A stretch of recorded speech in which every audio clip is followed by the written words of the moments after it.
Este programa es una presentación de Ulbrica, Enjoy Punta del Este, de Administración Nacional de Puertos, Grupo Pla Constructora y Shark Club.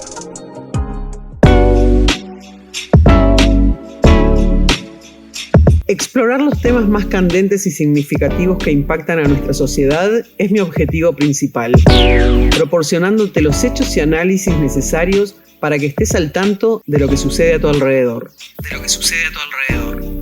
Voy a acercarte la visión de mis invitados para ofrecerte la posibilidad de que crees tu propia opinión. Soy Laura Do Carmo y te invito a acompañarme a conocer a los personajes más destacados de nuestra región.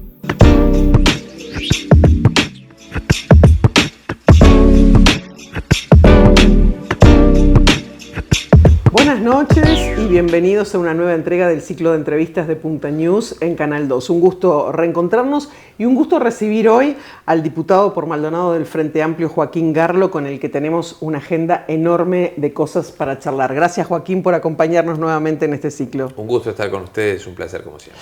Bueno, hace pocas horas, voy a empezar por el final, hace pocas horas anunciaste, después de reunirte con el ministro Negro en el marco de lo que fueron las actividades del fin de semana pasado de la inauguración de la subcomisaría y demás, que Maldonado va a recibir más efectivos policiales este año. Bueno, ¿cuántos efectivos concretamente van a llegar a Maldonado y en qué plazo lo han manejado con el ministro? Bueno, este lunes, 20 de abril, se abrió el llamado a nivel nacional para cubrir más de 600 vacantes nuevas en todo el país.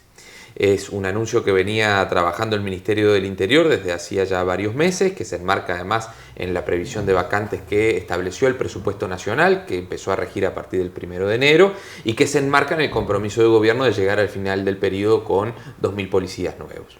Y para Maldonado logramos garantizar una cantidad determinada de vacantes que va a ser anunciada por el jefe de policía en las próximas semanas, que se están ajustando los números con la Dirección Nacional de la Policía Nacional, a efectos de justamente incrementar la cantidad de efectivos en el departamento, que tenemos un problema muy concreto en Maldonado, que es que tenemos la misma cantidad de policías que desde principios del siglo XXI. Y Maldonado sigue creciendo su población, entonces acompasar la cantidad de efectivos con el crecimiento de población, poder dotar a todas las dependencias policiales de la cantidad de efectivos necesarias, además de la creación de nuevas dependencias, como la que se inauguró la semana pasada, la subcomisaría del Realojo del barrio Kennedy, el destacamento del barrio Hipódromo, que empieza la obra de construcción dentro de pocas semanas, y la subcomisaría del balneario Buenos Aires, que son 3 unidades policiales nuevas que se van a instalar en Maldonado en el marco del Plan Nacional de Seguridad, que implican justamente mayor presencia policial en los barrios, en coordinación en este caso con el municipio de Maldonado, con la Intendencia de Maldonado, con OCE, para poder garantizar la tierra, la mano de obra, los materiales para poder llevar adelante estas construcciones. Ahora, en la comunicación que vos mandabas de esta reunión con Negro venía una cifra que era 2.300 policías más. Ahora, por lo que me explicás de que se abrió el llamado este lunes 20, que es para 600 vacantes. Entonces, esa cifra de 2.300, ¿cómo se compone? ¿De dónde sale? ¿Cómo llegamos a ese total? Bueno, esos 2.300 efectivos son parte de este compromiso nacional de llegar al final del periodo con más de 2.000 efectivos. El ministro nos comunicó justamente que el objetivo es superar los 2.300 efectivos. ¿Para Maldonado? No, para el país. Para el país. A nivel país. Pero yo ojalá claro, tuviéramos 2.300 efectivos para Maldonado, pero está muy por encima de lo que incluso tenemos hoy. Entonces, para Maldonado la cifra concreta se va a dar a conocer por parte del jefe de policía. Pero ya habrás dentro hablado de unas próximas semanas. Yo me comprometí a no adelantar específicamente. Está bien, pero entiendo. Sí hay que tener en cuenta dos cosas. Sí. Que Maldonado tiene las vacantes que genera por el retiro de efectivos, las vacantes propias, digamos, lo que se llama vacantes propias, que 48 de esas vacantes fueron completadas la semana pasada con el egreso de estos nuevos policías. Esos son vacantes de la jefatura de Maldonado. A esas se le tienen que sumar las nuevas que se están generando, que son las que se van a anunciar en estas próximas semanas. Pero logramos en esta reunión con el ministro asegurar que Maldonado tenga una especial contemplación en este reparto por dos cosas. Primero, porque no fue considerado en las generaciones de vacantes de los últimos años. No hubo una consideración del departamento de Maldonado teniendo en cuenta el crecimiento poblacional que tenemos. Y por otro lado, porque la creación de estas unidades policiales nuevas implica necesariamente más personal, pero más recursos también. Y ahí le hicimos otro reclamo al ministro, que es la necesidad de móviles policiales.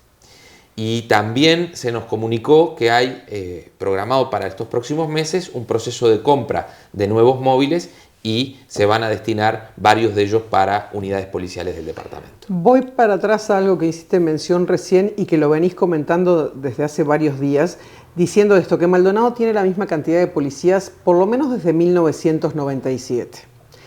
Entonces, en primer lugar te pregunto, esta movida y esta intención de este gobierno del Frente Amplio, ¿de alguna manera va a corregir o esto empieza a corregir ese atraso? Es la idea, justamente. Por eso mi insistencia también en la necesidad de generación de vacantes. No es tener más policías porque sí.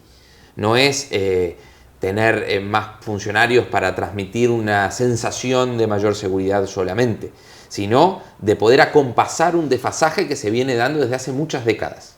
Y que además la proyección de crecimiento de Maldonado hacia el 2045 es sostenida. Por lo tanto, si nosotros desde ya no empezamos a corregir ese desfasaje, dentro de 10, 15, 20 años vamos a tener un problema mucho mayor. Yo creo que este momento actual, este periodo de gobierno es una buena oportunidad para empezar a pensar, a proyectar el crecimiento de Maldonado. No solamente en lo que respecta a la seguridad, sino a los servicios públicos en general.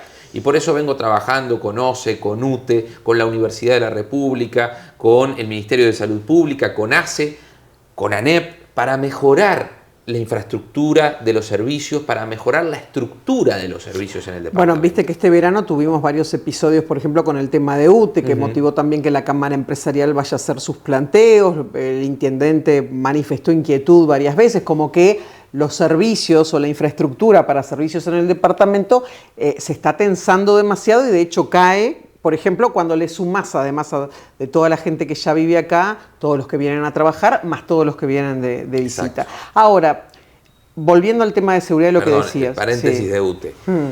Hace unas semanas me reuní con el vicepresidente de UTE justamente para trasladar esta inquietud y pensar el plan de obras que se va a dar a conocer paulatinamente por localidad en el departamento de Maldonado, sobre todo en la zona balnearia donde tenemos problemas particularmente especiales por la población permanente que se está instalando. Estamos hablando solamente en la zona balnearia del departamento de Maldonado, una inversión hacia el 2027, ya se está ejecutando y se termina de ejecutar el año que viene, de más de 12 millones de dólares, que implica el enterramiento del cableado en muchos puntos, la construcción de nuevas estaciones de suministro, como por ejemplo en La Capuera, como por ejemplo en la boya petrolera de José Ignacio, para poder mejorar la red de suministro, para poder mejorar la capacidad y evitar estos cortes que están afectando a muchas localidades. Y eso va a implicar que para el verano que viene, pero que para la temporada próxima, digamos, estemos ya un poco mejor antes de que termine todo ese plan de obras a un poquito más largo plazo. Sí, efectivamente, porque hay obras que ya están en ejecución durante estos meses, otras que van a empezar ahora en el segundo semestre del 2026 y que para el verano del 2027 ya van a estar finalizadas y hacia el 2028 ya vamos a tener el paquete casi que completo de toda la franja costera. Vuelvo a esto que veníamos hablando de seguridad. Obviamente que en esos periodos del 97 hasta ahora hubo 16 años, incluyendo el de Orsi, pero digamos hubo varios periodos de gobierno del Frente Amplio. ¿Por qué no se corrigió antes esta falta que vos decís que desde el 97 Maldonado tiene la misma cantidad de policías? ¿Por qué no se pudo? Yo creo que son varios factores que inciden. Sin lugar a duda que los términos presupuestales complejizan mucho en general la creación de vacantes de cargos en el Ministerio del Interior y por eso este gobierno resolvió cambiar la pisada en ese sentido. No solamente respecto a los otros gobiernos del Frente Amplio, sino a los otros gobiernos de todos los partidos desde la década del 90 hasta ahora. Y lo que yo señalaba también días atrás y que verdaderamente lo siento y lo veo y la gente lo siente también de esa manera, es que estamos teniendo en este gobierno actual un gobierno que está mirando a Maldonado de una forma distinta, que le está prestando una atención diferente a Maldonado de lo que estábamos acostumbrados hasta ahora. Y eso está viéndose reflejado en la inversión pública que se está destinando, las prioridades en materia de educación, de salud, de seguridad, que ya están confirmadas y algunas que ya se están ejecutando. Tuvimos 5 años pasados donde tuvimos un gobierno nacional que estuvo de espalda a Maldonado, al punto tal de que el propio intendente de aquel entonces, que era del mismo partido que el gobierno nacional, decía abiertamente, públicamente, que tenía que hacer un peregrinaje permanente hacia la capital para que le dieran corte con las cosas que Maldonado necesita. Hoy por hoy esa realidad ha cambiado, al punto tal de que los ministros, los presidentes de los entes autónomos, de los servicios descentralizados, han venido a Maldonado de forma sistemática no solamente a comunicar lo que están haciendo, sino a preocuparse por lo que pasa en el departamento. 20 millones de dólares de inversión para la ampliación del hospital de Maldonado, la construcción de 2 liceos nuevos como en Piriápolis y en San Carlos, la creación de nuevas unidades policiales, el incremento de la cantidad de efectivos, la refacción de escuelas. Primaria no tuvo prácticamente una inversión en infraestructura, en mantenimiento de infraestructura en Maldonado. Las escuelas de Maldonado están cayéndose a pedazos en muchos casos y por eso ANEP ha dispuesto una inversión importante, lo mismo que pasa con las policlínicas de ACE, donde tampoco hubo mantenimiento, al punto tal de que en situaciones críticas como en Gregorio Aznares, ya cuando las paredes estaban cayendo, literalmente, ahí hubo una disposición de ACE de invertir en infraestructura. Me abriste un abanico ahí de cosas que no pensaba preguntarte, pero que me parece interesante que lo conversemos. Este gobierno está mirando distinto a Maldonado. A ver, es un tema de decisión política, es un tema de ideología, es una forma, digamos, dentro del Frente Amplio de sacar cierta etiqueta que tenía Maldonado siempre. Vos sabés que una de las etiquetas que Maldonado tiene es que es un departamento que no necesita nada, que estamos bárbaros y que todos lucharemos contra eso. Claro, y que todos tenemos el árbol con los dólares plantado en el frente, en el fondo o en el living de casa, a nivel general. Pero además también, durante muchos años, la izquierda tuvo cierta concepción ideológica respecto al tema Maldonado y al tema turismo y a los que venían a hacer turismo acá y a los precios de este departamento.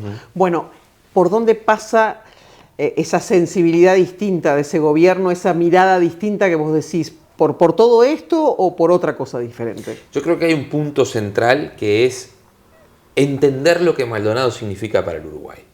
Y los que somos de acá intentamos siempre reivindicar lo que significa Maldonado para el país. Y los que tenemos responsabilidades de representación tenemos un trabajo doble en ese sentido. Y desde que me tocó asumir en febrero en la Cámara de Diputados, junto a la diputada María Araujo, hemos hecho un trabajo de peregrinaje durante toda la previa. Igual que Antía. Sí, pero con una diferencia, que es que nosotros no planteamos desde un lugar de justamente quizá de supremacía de Maldonado. No decimos que Maldonado está por encima de los demás, porque yo por lo menos entiendo que el resto de los departamentos del país también tienen necesidades y que hay que atenderlas. Pero sí pongo sobre la mesa lo que Maldonado aporta al Uruguay en varios sentidos, en términos económicos, sociales, culturales, naturales, por supuesto. El patrimonio que Maldonado tiene en términos ecosistémicos es único. Maldonado conjuga además una realidad territorial tan diversa y con unas características tan cosmopolitas por la migración interna, externa que recibimos, en fin.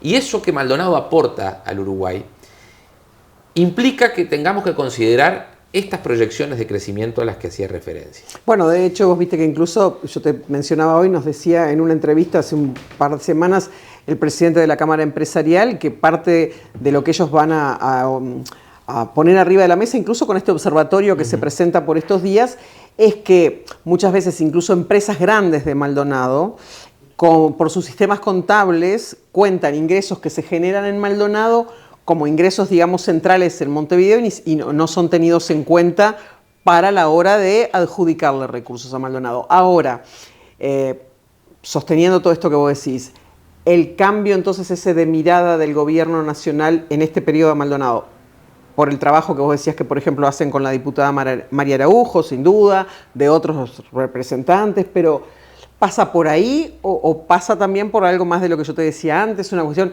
¿pasa porque el presidente también conoce este departamento y es vecino, se podría decir, y ha estado mucho? Me interesa ese cambio de mirada. Yo creo que son varios factores. Sin duda que el chauvinismo maldonadense de los representantes de Maldonado tiene una incidencia. No solamente de los que pertenecemos al oficialismo, porque también me consta que hay líderes políticos de la oposición, como el intendente Abella, por ejemplo, o también el trabajo de algunos diputados de la oposición que buscan esa finalidad, ¿no? E incluso en gobiernos anteriores, diputados del Partido Nacional que se esforzaban para garantizar que a Maldonado llegue lo que Maldonado se merecía, pero no lograban determinados objetivos, y lo hemos hablado incluso eso, porque el sentimiento por Maldonado es muy particular, ¿no? Los que llevamos la camiseta de Maldonado verdaderamente tatuada en la piel, defendemos los intereses del departamento de otra manera. Y yo creo que ese es un factor muy importante. También otra sensibilidad del gobierno, porque quizá haya una consideración diferente de esto que decía, que es qué significa Maldonado para el Uruguay. Que la izquierda logre romper también esos prejuicios que hacías referencia, que no son solo de la izquierda, creo que son más asociados a la lógica montevideana, sí, a es la verdad, lógica también, de la capital, sí. ¿no? Que bueno, como que Punta del Este es Maldonado y ahí se agota, y Punta del Este tiene una realidad distinta, entonces no precisa de nosotros, ¿no? Yo he llegado a escuchar a dirigentes políticos de todos los partidos plantear conceptos en ese sentido, y eso está muy lejos de la realidad, porque Maldonado no es solo Punta del Este, Maldonado no es solo la franja costera, Maldonado es mucho más que eso. De esos 2.300, ya sé que no me vas a decir la cifra que se va a anunciar después, pero bueno, tomando en cuenta este anuncio de que se va a llegar al total de 2.300 y sin conocer el número, pero vos estimás que vamos a acercarnos a la cantidad de efectivos que necesita Maldonado. Sí, en ese sentido la Jefatura de Policía planteó el año pasado al Ministro del Interior un número mágico, llamémosle, del piso, la base de efectivos que la Jefatura de Maldonado precisa como para sentir un cambio, ¿no? No sé si fue el caso de Tresa, pero yo recuerdo que hablando con él y con otros jefes anteriores, había ese número mágico como de 1.000 policías más en algún momento. En realidad, no, ese es el número ideal. Sí. Ese es el objetivo que no es posible. Que a ese no vamos a llegar. Imposible para cualquier gobierno, por lo que hablábamos anteriormente.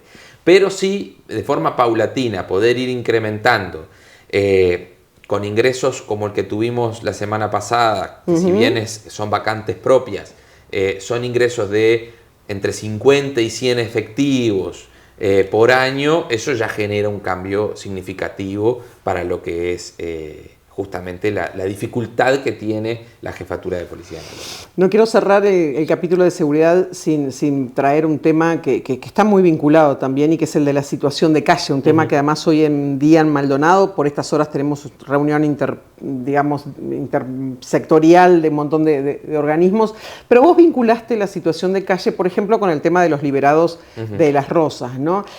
Y ahí surgen las preguntas de siempre. ¿El sistema está fallando o sigue fallando en la reinserción, por ejemplo? Absolutamente, sin lugar a dudas. Es uno de los grandes problemas que tiene el sistema penal uruguayo, que es el segmento de la privación de libertad.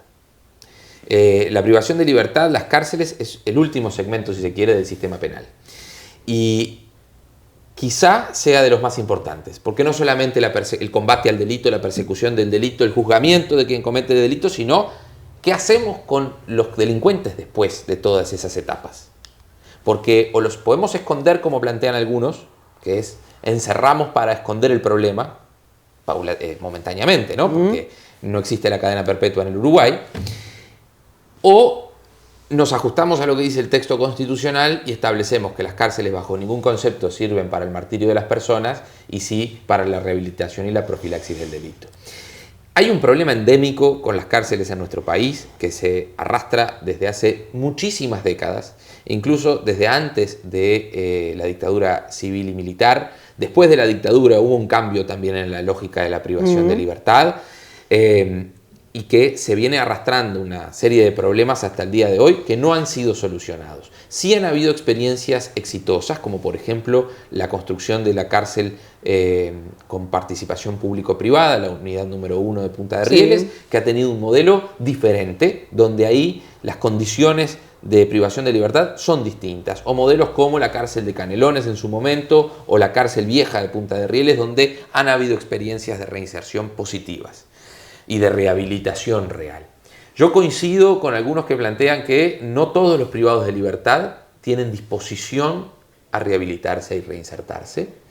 Hay algunos que están decididos a recorrer en su vida el camino del delito y son parte de la puerta giratoria, de lo que se le llama la puerta giratoria del sistema penal, salen un día de la cárcel, vuelven a cometer delitos, vuelven a estar presos y así durante toda su vida.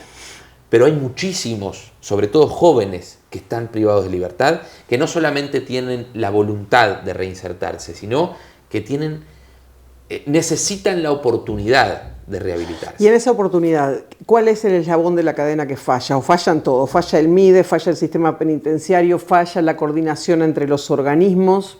Son varios factores. Sin lugar a duda que el tema interinstitucional es clave.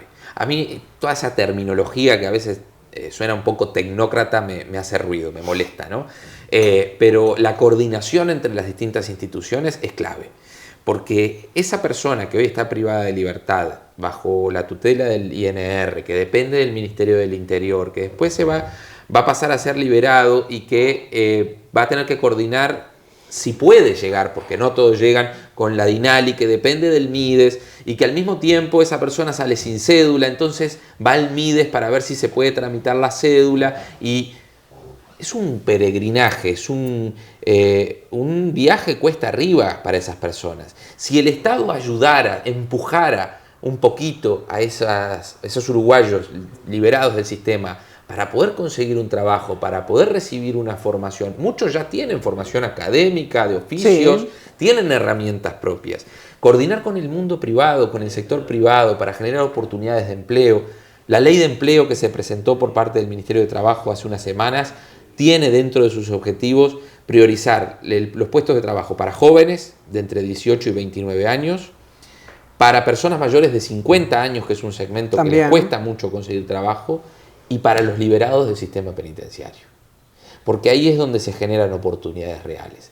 A mí me ha pasado de ver acá en Maldonado cómo empresas locales, pequeñas empresas de Maldonado, dan oportunidades a liberados del sistema penitenciario y les cambian la vida. Porque logran reinsertarse en la sociedad de verdad. Porque no hay nada como tener un trabajo para generar ingresos propios después de atravesar esa situación. Cuando se presentó el plan de calle hace pocas semanas, tuvimos un intercambio y me comentaste, no es el mismo enfoque que planes anteriores. Bueno, concretamente, ¿qué cambió? ¿Qué medida específica va a ser distinta? ¿Qué tiene distinto este plan para que sí funcione? En primer lugar, es la primera vez que un gobierno plantea una estrategia integral para atacar la situación de calle. Nunca se había dado. Nunca había existido una estrategia que involucrara a todos los organismos del Estado para hacer frente a este problema. Yo creo que además por una cuestión de concepción del problema, ¿no? Y por eso también el intendente de Maldonado, en coordinación con la directora departamental del MIDES, juntos dijeron hay que citar al SECOED. Sí, que por estas y esta horas semana estamos vamos a participar teniendo de la reunión del SECOED. Fuimos los diputados convocados también como miembros no permanentes del Comité de Emergencia. Ese cambio de enfoque desde la integralidad, ese es el primer paso. ¿Y cómo se traduce eso? La primera medida disruptiva es que los refugios dejen de ser un tema del invierno. Porque la lógica del refugio, de la atención para evitar que la gente duerma en la calle, estaba asociada hasta ahora, en todos los gobiernos, sin distinción de partidos, a el plan invierno. Claro, evitemos que la gente ¿eso duerma. no es un tema de plata? Eso no es porque, Sin como duda. no hay o supuestamente no había financiamiento para una cuestión permanente, lo que está planteado ahora, un plan 365, digamos, bueno, concentrar los recursos en la época más dura. Ahí hay una definición política del gobierno de destinar los recursos necesarios para que no sea solamente en los meses del frío. Y poder pensar no solo en los refugios como un lugar de emergencia para pasar la noche, sino que podamos darles herramientas a esas personas durante su estadía en los refugios para, por ejemplo, recibir formación en oficios. Pero supongo que la idea tampoco es abrir hoteles permanentes, ¿no? Porque no habría ya bolsillo para aguantarlo. Así como dormir en la calle no es un derecho, tampoco es justo, ¿tá?, que el Estado abra hoteles donde la gente permanezca de por vida. ¿Y quién pone el límite del tiempo? Y no es justo para las personas que están en situación de calle. Entonces, poder generar las herramientas para que esas personas reciban formación académica, de oficios, de gestión de la vida. ¿Y a qué me refiero con eso? A cómo hacer un trámite. Hay gente que es analfabeta, que vive en situación de calle y no sabe leer ni escribir, ¿tá? Entonces, poder atacar esos problemas bases, porque son básicos, es el primer paso para poder asegurar la reinserción social. No solamente hay personas en situación de calle por consumo problemático de drogas y por problemas de salud mental. Hay gente que vive en la calle porque tiene problemas familiares y se van de la casa, por problemas sociales de convivencia que terminan sin un hogar y lo tenían. Entonces, no es solamente pensar en drogas y salud mental. Hay otro abanico, otro mundo, y para eso hay que atender caso a caso. Y hay gente que no quiere salir de la calle y uno vuelve a plantear la misma pregunta. ¿Hasta dónde puede intervenir el Estado cuando una persona se niega a abandonar la situación de calle? No quiere ir al refugio, no quiere ir a ningún lado. Bueno, eso también forma parte de la estrategia y hay una definición clara. Cuando el presidente dice vivir en la calle no es un derecho, implica justamente que se apliquen las herramientas previstas en la ley para poder atender esas situaciones. Y eso significa la intervención del Ministerio del Interior en los casos que correspondan, como ya se hizo el año pasado. Está bien, pero ¿qué van a hacer? ¿Lo van a llevar detenido? Bueno, en realidad ahí hay un protocolo que el Ministerio del Interior coordinó con el MIDES a partir del año pasado, cuando la alerta roja por la emergencia nacional por el frío, que establecía que si la persona se negaba a retirarse de la calle y a ir al refugio de forma voluntaria, la intervención policial implicaba justamente un traslado a una dependencia policial porque su vida estaba en riesgo, porque dormir en la calle con unas temperaturas bajo cero es un riesgo para la vida y es una responsabilidad para el Estado también. Entonces, esa intervención estatal responsable implica aplicar medidas legales con protocolos que aseguran los derechos de las personas y de las comunidades en su conjunto, porque no es solamente la responsabilidad del Estado y el derecho de la persona en situación de calle, sino también de toda la sociedad.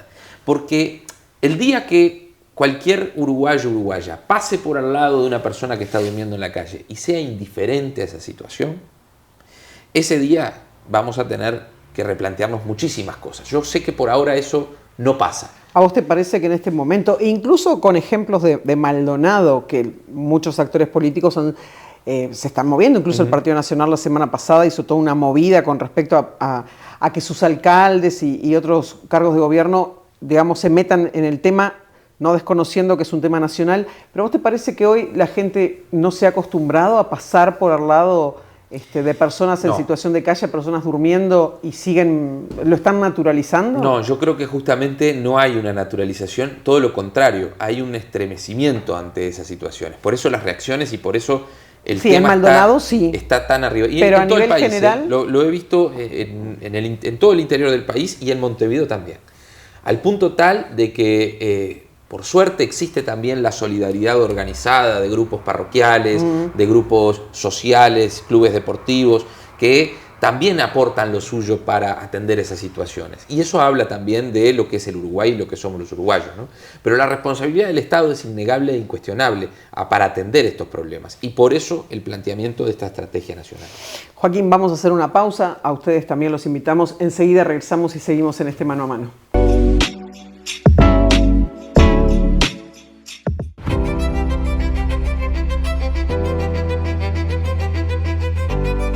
Cada grano de arena, desde Portezuelo a José Ignacio. Cada sentido que se despierta. Cada rayo, cada gota, cada respiro. Risa. Sabores y miradas. Cada silencio y cada nota hacen de cada momento un momento único y de un lugar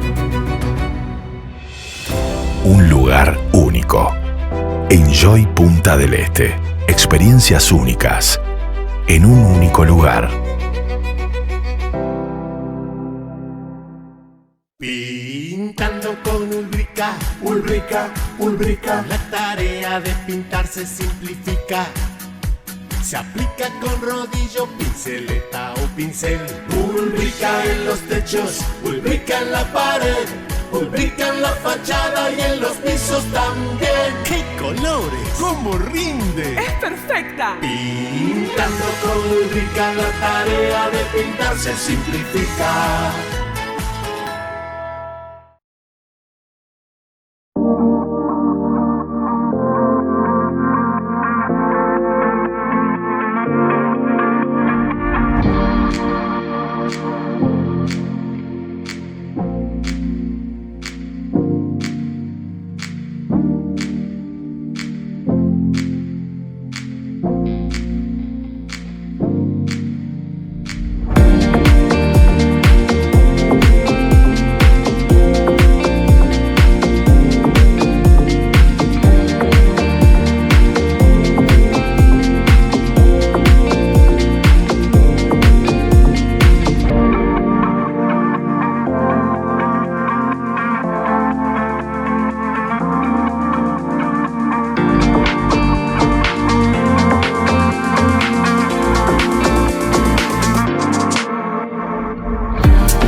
Seguimos en este mano a mano con el diputado Joaquín Garlo. Bueno, veníamos hablando de todos los temas de seguridad, pesados, situación de calle. Quiero cambiarte un poco el foco porque la semana pasada fuiste el único diputado de Maldonado que estuvo presente allí en Presidencia de la República y que una reunión que involucró a lo que tal vez vaya a ser el proyecto más importante en cuanto a inversión de los últimos tiempos y sin duda que marca la agenda de este año, que es el de JHSF para Enjoy, ¿no?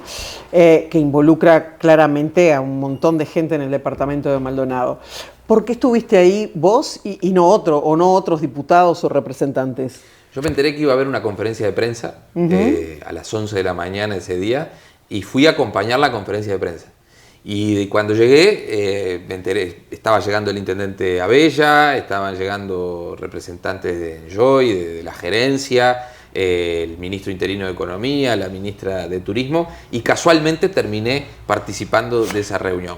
¿Se parece a aquella frase hoy que estamos acá en la Junta de vi la luz prendida? No, es que realmente fui a acompañar esa instancia de comunicación y realmente fue una oportunidad también para conocer las características de este proyecto. Bueno, justamente, vos que estuviste ahí, ¿no? ¿Qué se definió más allá de lo que sabemos públicamente? ¿Qué se planteó? La gente de JHSF viene con una cuestión de más que un proyecto, creo yo, viene con una cuestión de cambio de ADN, ¿no? Pero me interesa lo que se discutió fino ahí, que vos fuiste participante. Sí, el planteo de la empresa al gobierno en ese intercambio, tanto a la presidencia como a la intendencia departamental, es que deciden apostar por el Uruguay por lo que el Uruguay representa y significa en este contexto global en el que nos encontramos. Y lo dijeron incluso en sus entrevistas, en sus declaraciones, que deciden invertir en Uruguay y hacer una inversión tan importante como la proyectada por la estabilidad política que el Uruguay ofrece y por las proyecciones de crecimiento tanto económicos como sociales que el Uruguay significa o mejor dicho ofrece para estos próximos años. Ese es un punto de inflexión creo que muy importante y que además esta semana se ha traducido en varios anuncios que representan inversiones privadas a lo largo y ancho del país por más de $1.000 millones. Fasano Península por un lado, un proyecto en Colonia, el parque de energía solar en Cerro Largo y el proyecto de Tigo que se presentó la semana pasada. Eso habla también de que Uruguay, lejos de representar lo que algunos miembros de la oposición planteaban, que con el gobierno del Frente Amplio se iba a ahuyentar la inversión privada, que iba a haber un éxodo fiscal, que los privados se iban a ir del Uruguay porque el Frente Amplio es enemigo de la inversión. Bueno, cae por su propio peso ese relato con estas novedades que hemos conocido en estos días. De acuerdo al porte que se ha manejado para este proyecto, uno podría pensar que tal vez implique algún tipo de excepción, ya trayéndolo para casa, ¿no? En el marco del manejo intendencia-junta. ¿Eso se habló en la reunión de algo de eso? No estuvo planteado, por lo menos no de la instancia en que yo estuve. Sí que el proyecto implica 2 torres que son parte del proyecto original del Conrad, del ex Hotel Conrad. De hecho, en realidad esto lleva 2 torres de un lado, 2 torres del otro, ¿no? Casi 4. Son 2 torres, pero con una morfología que parecen 4, pero en realidad se retrotraen al proyecto original del Conrad de la década del 90, que algún obrero de la época que trabajó en el proyecto, en la obra, me contaba que incluso de una de las torres el basamento ya está hecho. La cimentación se hizo en su momento. Por si en algún momento... Exacto.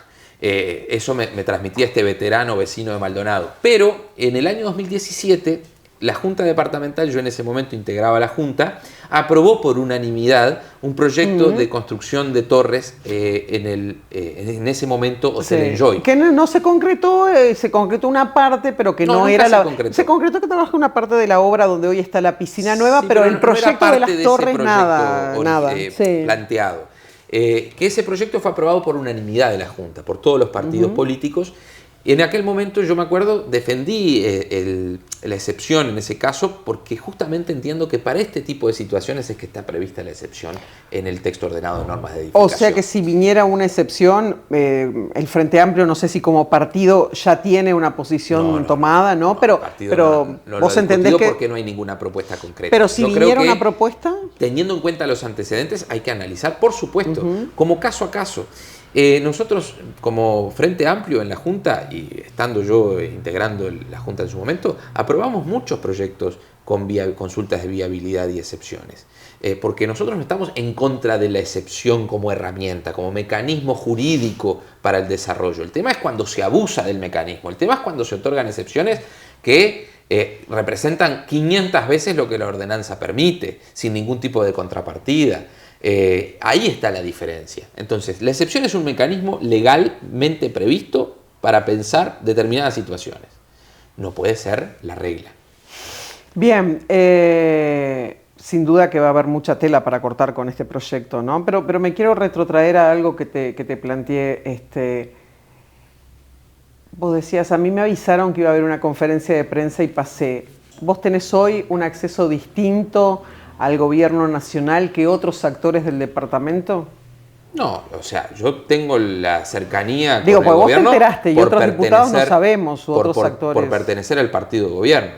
De hecho, yo me enteré por algunos actores del gobierno departamental de Maldonado, que no es de mi partido, justamente de los avances de las conversaciones en torno a este negocio. Bueno, vos tenés una línea muy cercana con el propio intendente Miguel Abella, con el secretario general Álvaro Villegas, digo, hay una sintonía. Por suerte con todos los actores del sistema político. Yo tengo una relación muy fluida con todos los representantes políticos del departamento, los que son de mi partido naturalmente y los que son de otros partidos también. Pero también es innegable que tenés una cercanía política, pero además personal y familiar con el presidente de la República. ¿Eso de alguna manera te da una capacidad de gestión diferente? No, para nada. De hecho, yo empecé mi actividad institucional a los 18 años como suplente en la Junta de Maldonado, electo por el voto popular, sin ningún tipo de relación en ese entonces con ya quien era intendente departamental de Canelones. Claro, no era el presidente. No, pero tampoco a lo largo, ¿a qué iba con esto? Que a lo largo de mi actividad política y de mi carrera política, jamás, nunca ponderé o puse arriba de la mesa mi vínculo familiar o personal. De hecho, muchísima gente ni siquiera sabía de ese vínculo hasta hace poco tiempo. Y mucha gente se sorprendía cuando algunos colegas tuyos o en algunos medios se publicaba la noticia como una noticia, que en realidad yo siempre cuidé esa separación, escindir lo personal de lo político, porque he construido mi carrera por cuenta propia, desde Maldonado, desde lo local, con la pata territorial, sin necesidad del empujón o del padrinazgo.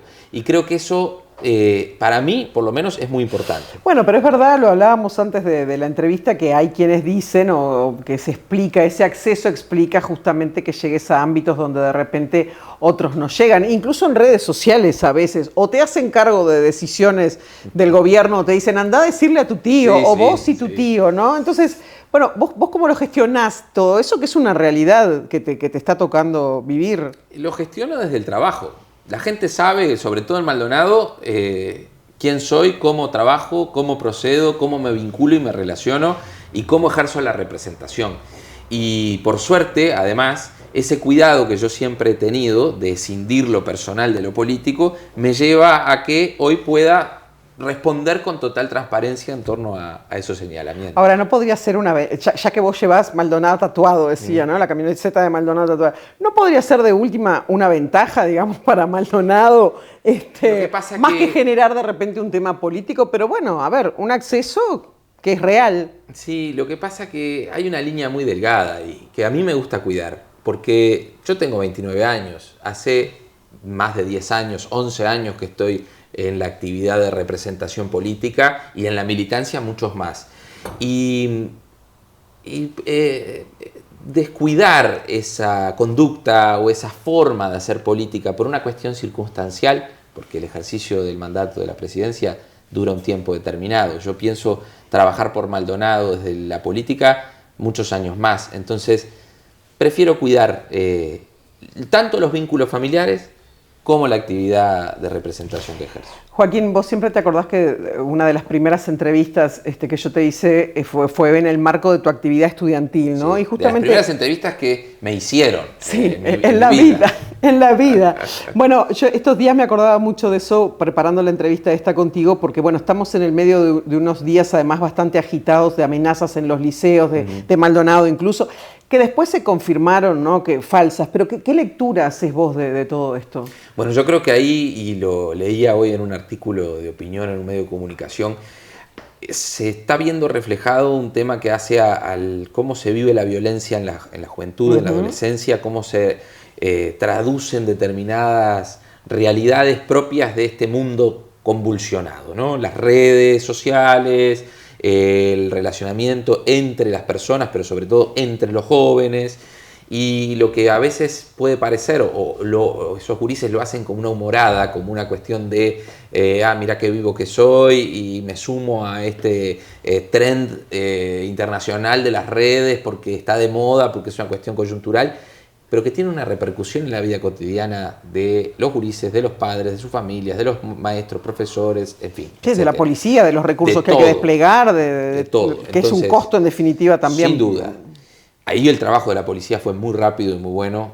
Se logró identificar rápidamente varios de los gurises que estaban atrás de esto, no con el fin de buscar un reproche penal, porque creo que no es el objetivo, sino de hacer sentir primero que las instituciones funcionan, que no se puede andar haciendo bromas con eso y que además los padres son responsables de eso también. Porque ahí hay un tema que es los teléfonos, las redes sociales y los jóvenes. Sí, en definitiva los deberes inherentes a la patria potestad, ¿no? ¿Qué está haciendo el nene? ¿Con quién habla? ¿Para qué usa la cuestión? Y eso se conecta con un proyecto que se ha presentado en la Cámara de Diputados y que yo personalmente comparto y se está analizando, que es la experiencia de prohibir el uso de celulares en las instituciones educativas durante los horarios de clase. Y eso ha tenido un efecto muy positivo en el mundo. Hay instituciones en el Uruguay que ya lo están aplicando, públicas y privadas, con mucho éxito. Cambia la relación entre los gurises, cambia la dinámica en las instituciones educativas y creo que ese es un paso que nosotros tenemos que dar. Bueno, pero eso no cortaría el tema de amenazas. Por ejemplo, eso capaz que redunda más en la clase. Porque está vinculado a esto que decía al principio, que es la incidencia del mundo redes, la incidencia de la tecnología en el relacionamiento humano en general. Ahora, más allá de que hayan sido bromas, que vos decías, se constató que nadie tenía una amenaza real sobre esto, pero digo, igual hay una señal, ¿no?, de alerta en los centros educativos ante la aparición de estos fenómenos. Absolutamente. Y justamente el objetivo también de las instituciones tiene que ser ver por qué pasan estas cosas, ¿no? ¿Por qué los gurises se suman a estas cuestiones que son tendencias regionales, internacionales? ¿Qué hay atrás? Poder trabajar más en profundidad. Y eso se conecta también, y vuelvo a otro tema periférico, pero que está relacionado, que es el abordaje institucional desde la generalidad de la salud mental, ¿no?, que ahora está en boga en esos términos, pero que también tiene que ver con lo específico, con el relacionamiento entre los adolescentes y cómo, en definitiva, también llevan los temas a las instituciones educativas. Y ahí nosotros hicimos una propuesta concreta para Maldonado, que es la instalación de un centro Ni Silencio Ni Tabú en nuestro departamento, que es un programa de INJU y el Ministerio de Salud Pública que se ha llevado adelante en varios puntos del país, que es del gobierno pasado, una política de Estado que ha perdurado a pesar de los cambios de gobierno. Eso es muy positivo y que ha tenido efectos muy buenos en los jóvenes y adolescentes. ¿Y cómo entendés vos que la instalación de un centro de ese tipo repercutiría en este y en otras situaciones vinculantes? Esos centros trabajan justamente el tema de las relaciones entre los jóvenes, la salud mental en términos amplios y el poder hablar de ciertas cosas. Yo creo que hay necesidad de los gurises de poder hablar de lo que les pasa, de lo que sucede en el mundo, de cómo inciden estas cuestiones en sus vidas cotidianas. Entonces, poder generar ámbitos de ese tipo creo que es un paso fundamental, porque lo que no se habla, lo que no se pone arriba de la mesa, se reprime. Y lo que se reprime vuelve, y de las peores formas. Entonces, poder elaborar estos temas creo que es un punto fundamental. No hay que esconderlos, no hay que barrer abajo de la alfombra, sino que hay que hacerle frente. Para cerrar, porque no tenemos mucho más tiempo, pero no quiero dejar esta charla, estamos ya con todo el tema del CPP, la reforma del CPP arriba de la mesa, ¿no? En los últimos días tuvimos algún intercambio acerca de ese tema. Yo planteaba en estas últimas horas que se ha corrido un poco el eje de la discusión técnica hacia algunos otros condimentos políticos y básicamente hacia el tema de la desprisionalización, la liberación de personas. Pero bueno, como el tema ya está en el Parlamento y vos venís además cerca de esto desde hace mucho, nada, unas líneas de cómo ves vos que va a ir este tema, ahora que se metió además otro condimento que no es el técnico, por cierto. Sí, yo leía con atención un artículo de Punta News que analizaba justamente cómo el origen de este proyecto ha sido estrictamente técnico, porque el Poder Ejecutivo dijo: queremos ir hacia la reforma del Código del Proceso Penal, pero no queremos que sea una decisión política estrictamente. Queremos la voz de quienes participan todos los días en el sistema penal. Y ahí se sentaron los magistrados, los fiscales, los defensores públicos, el Colegio de Abogados y la Universidad de la República alrededor de una misma mesa, y trabajaron durante meses en un proyecto de base técnica. Y ahí dijeron: bueno, necesitamos ampliar la libertad anticipada, necesitamos la suspensión condicional del proceso, que se había derogado con la LUC, necesitamos mejorar las garantías de las víctimas, necesitamos mejorar también las condiciones de la formalización para que no se confunda el rol de con los la jueces condena, de garantía. los jueces de garantía, la investigación por parte de los indagados para tener igualdad con la fiscalía, en fin, un montón de elementos para corregir lo que está mal e incorporar cosas que faltaban.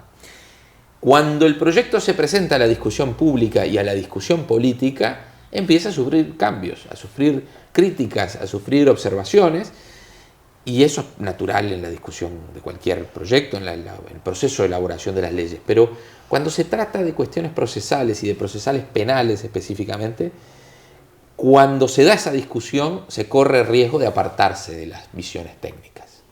Y ese fue el problema que tuvo el Código del Proceso Penal en su reforma del 2017. Sí, que además después tuvo un montón de reformas que muchas pasaron por el Parlamento, además. La mayoría, que tuvo un manoseo posterior que nos ha llevado en definitiva aquellos, ¿cómo es la frase? Los barros y los lodos. Los barros y los lodos, ¿no? Sí. Bueno, aquellos los barros y los lodos. Esa fue la situación también. Entonces, yo quiero una discusión técnica del Código del Proceso Penal. Entiendo que es imposible ignorar las discusiones políticas en torno a estas cuestiones. Pero ante el problema puntual de la libertad anticipada, por ejemplo, ¿no?, donde la oposición habla de liberación de presos, lo cual es un disparate desde el punto de vista técnico y desde el punto de vista político. Ellos saben que eso es mentira. que la libertad. Sí, pero está esa palabrita en el programa de gobierno del Frente Amplio, desprisionalización. Claro, pero desprisionalización significa, por ejemplo, que quien comete un delito menor, en vez de pagar con pena de privación de libertad, lo puede hacer con una pena alternativa. Bueno, pero eso ya existe. Y eso es lo que plantea el programa de gobierno, poder recorrer ese camino. Por eso se recupera la suspensión provisional del proceso. Ese es un elemento clarísimo que ya existía antes y que hubo una decisión política que adoptó el gobierno pasado en la ley de urgente consideración que se traduce en el aumento de cantidad de privados de libertad, ¿no? Porque que crezca el hacinamiento en las cárceles es repercusión también de decisiones políticas que se han tomado a lo largo de los años. Entonces, poder pensar la descompresión del sistema penitenciario, poder pensar en herramientas alternativas, poder pensar en una cuestión integral, implica discutir estos temas, sin miedo a la discusión, pero una discusión franca, porque hubo problemas con la libertad anticipada, lo borramos del proyecto y discutimos sobre otra base. Y creo que tenemos el Frente Amplio está dispuesto a sacar del proyecto actual de hoy el tema de la libertad anticipada, así poder avanzar sin tanto condimento político. ¿Es un hecho? Ya lo anunció, senadores del Frente Amplio ya lo han anunciado públicamente. Es un hecho que nosotros no tenemos problema de eliminar esta discusión de arriba de la mesa para evitar que sea un trancazo para la discusión y la evolución del proyecto de reforma. Bien. Cuando termine la emisión de este programa, dentro de pocas horas vamos a tener la presentación de la carrera de medicina, o por lo menos parte, ¿no? Que la semana pasada, bueno, lo habíamos hablado con el director departamental de salud, si bien no va a empezar toda en 2026, pero sí vamos a tener un anclaje. ¿Y vos estuviste trabajando de eso? Sí, por supuesto. Con la Universidad de la República venimos trabajando desde hace mucho tiempo para poder amplificar y ampliar la cantidad de carreras que se impartan en Maldonado, en el Centro Regional Este. Y medicina es clave, porque estuvimos revisando justamente cuál era la matrícula desde Maldonado, quiénes, ¿no? qué intereses tienen los jóvenes de Maldonado y de la región este. Y la carrera de medicina significa un mojón importante. Como bien decías, no va a ser toda la carrera de todos los años, va a ser una cuestión evolutiva para los próximos años, empezando por las últimas etapas de la carrera. Cuarto, quinto y sexto, ¿no? Exacto, pensando incluso en la posibilidad de generar las residencias en los centros hospitalarios públicos de Maldonado. Que va a ser muy importante. También va a fortalecer el servicio de asistencia y que además va fortaleciendo la idea de Punta del Este ciudad universitaria, que creo que nos hemos quedado estancados en los últimos tiempos. Lo hablábamos con la gente del clúster, discutíamos con la gente del clúster, porque yo les decía con total atrevimiento que yo siento como joven de Maldonado que Punta del Este, ciudad universitaria, como oferta, como opción, ha quedado ahí. Se estancó. Que necesita pegar un salto. Y por eso personalmente tengo esa preocupación de poder mejorar la oferta no solo de la UDELAR, no solo de la Universidad de la República, sino de todas las universidades, las públicas y las privadas. Poder pensar también en el Centro Regional de UTEC, que se instaló en Minas hace pocas semanas y que pueda impartir cursos desde Maldonado también. Y poder ahí amplificar la oferta universitaria estatal, pública. Y que además podamos empezar a discutir la posibilidad de que se instalen universidades extranjeras en Maldonado. Bueno, que ahí estaríamos rompiendo otro paradigma, ¿no? De la cuestión Frente Amplio, educación pública versus educación privada, porque de hecho Maldonado tiene la chance, y ya ha habido algún intento de institutos privados de nivel terciario, en este caso, que tienen interés. Pero ahí siempre hay como que un muro, ¿no? Bueno, yo creo que no lo podemos pensar en una lógica de versus público-privado, sino de complementación. De que la oferta pública universitaria se vea beneficiada de la posibilidad de traer docentes extranjeros de determinadas asignaturas que no solamente impartan clases en esas instituciones privadas, sino también en las instituciones públicas. Y que haya una complementación entre la educación pública y la privada a nivel universitario, como pasa en otros ámbitos. ¿Y eso está avanzado? Estamos en procesos de conversaciones. No hay un estado de avance. ¿Pero quiénes lo están conversando, digamos? ¿Qué actores? Y yo me he comunicado con algunos representantes de instituciones privadas, también con algunos representantes de la Universidad de la República. Sé que hay mecanismos ahí que implican intervenciones de autorización de alguna forma, y algunas dificultades burocráticas para poder instalar ese tipo de centros. Que no estamos hablando necesariamente de carreras de grado. Yo personalmente he conversado con algunos actores que están pensando en carreras de posgrado. Y que no significa anular una cosa con la otra, sino, insisto, complementar. Porque además hay un segmento de la población universitaria que termina su formación de grado en la Universidad de la República o en otras universidades y que después, para poder generar un posgrado, un determinado nivel de formación de posgrado, tiene que irse del país. Cierto. Y yo quiero evitar que eso pase. Yo quiero que esos uruguayos se queden en Uruguay y especialmente que se queden en Maldonado. Joaquín, gracias por acompañarnos. La seguimos en cualquier momento. Vamos a ver si no lo hacemos anual esto, si nos juntamos un poco más a menudo. Para mí es un placer además poder hablar de tantos temas y con este nivel de profundidad que no siempre es posible. Gracias y gracias a todos ustedes por acompañarnos en una nueva edición. Los esperamos el miércoles de la semana que viene. Este programa fue una presentación de Ulbrica, Enjoy Punta del Este, de Administración Nacional de Puertos, Grupo PLA Constructora y Shark Club.